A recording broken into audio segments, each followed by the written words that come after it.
seen Venus achieve on stream. I don't know about yourself, Eric, but this for has sure. been, especially as a comeback, right? Because being down material against a 1550 is no joke. Yeah, I don't think that I've actually seen Venus win a chess game before, to be honest with you. And I think I was a huge fan of Venus over the last Sumo event, in comparison to some, chessable copiers. She was Wow. A first official massive KO. win, Sumo and it's a KO for massive you, upset. Venus. Yeah.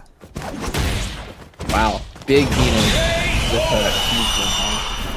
Bam and Thyrandol are here. What a hype game we just saw.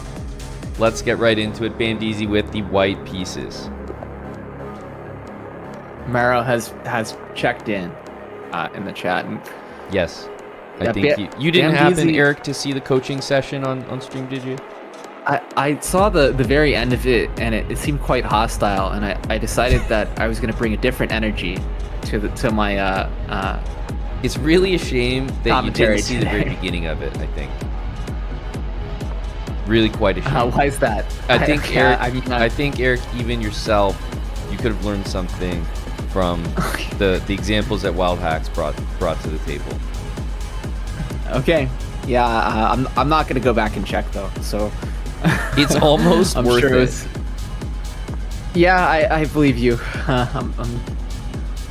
But we've got Bam. It started as a perk, but now it's more of a Philidor defense. Bam is well versed in a Philidor, so I'll tell you who's well versed in the perk Philidor. defense. It's Thyrandol. No. Yeah, it's Thyrandol. It should be sort of. I feel like you should be playing like Bishop G4 if you're black here, especially with you kind of, one of the things you want to do in these positions from like a perk perspective, you either want to play Bishop E6 or Knight E6. You put your knight on F4 or D5. Now you're struggling to defend this pawn here. Normally you could probably play like Knight H5 because your bishop, if you played a real opening, would be on G7. But now because the bishop's on E7, it's worse, and you can't even bring a knight back to E7 to defend. I like Bam DZ's A4, by the way, kind of a quiet, appreciating move that stops B5. And one of the issues for Thyrandol, to your point, Eric, the pieces gang up so nicely on E5.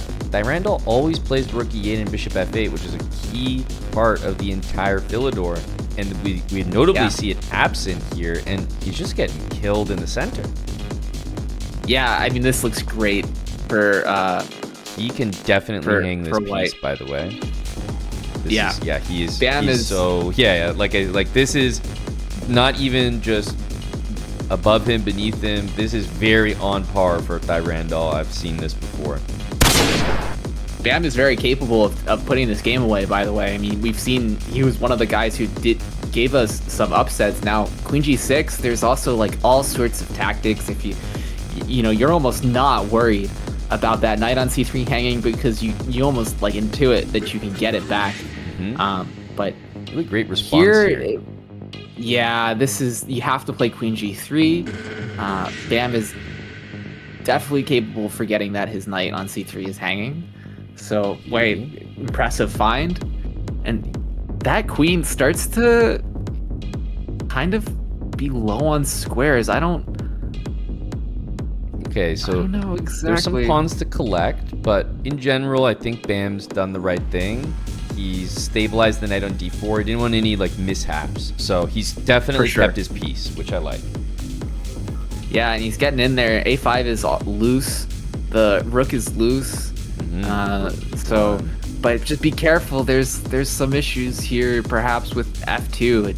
It's like you don't want to allow this counterplay, even if it's fine to give it. But, yeah, that's too risky. It makes me really nervous. Really nervous to see this.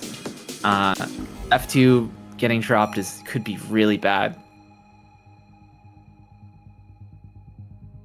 Knight takes F2. I'm surprised we're not seeing it yet, but Thyrandol just not convinced by his own threat. I thought he was setting that up with 3 pieces. Yeah, I don't know what the rook on G6 is actually doing. The coordination is not there. Like it takes like, I don't know, like a lot of moves in order to set something like that up. And Bam's coordination is pretty good right now. Just got to be careful. Don't take on e6 with the knight after, knight f6 or something. Oh, you're 'Cause calling you'll hang it. your queen. I Yeah. can really see that. Good move. Now we have to face the reality as Bam that we've played a good game and we're probably going to lose on time unless you wake the fuck up right now. Yeah, Bam he's sometimes he can put on some speed, but certainly the play degrades. Ooh, and is Bam angling for some kind of knight f7? I feel he needs mate, Eric. I don't feel good we need, that he can win on the board in time. Yeah, but there's no mate would have to be like rook d8 here. Maybe is what Bam's after. I mean, it drops the knight, unfortunately, but yep. Ooh, missed by Tyrandol. Oh my god, what a choke. He's gonna have to abandon his whole rook and just defend the knight at all costs. He's blind to checkmate. What on Bam earth puts is it away. Tyrandol doing? I mean, Bam, what a game. Very nice from Bam. Really clean throughout. Yeah, it's really weird, Tyrandol, to not see you play rook e8 and bishop f8. Just so strange. And that would have defended your e-pawn. That pawn should not be hanging. But the way that you played it without those standard ideas, so odd. And yeah, you just couldn't defend it, basically. So Bam Deezy. To be honest, Derek, that was a great game by Bam, but it would have been regardless of the result. What was surprising to me is that it was a great game and that he won it because I thought he was gonna flag. Dang, Eric, I think we're really seeing everything. This is a very exciting and very tumultuous sumo round 5 here. Last 3 games have all been upset. Wait, last 4 games have all been upsets. If the rest of the games are to indicate anything, maybe time for an upset. Yeah, well, great result for Texas there with Bam Deezy. Major Tom against Morrow up next. Major Tom with the white pieces.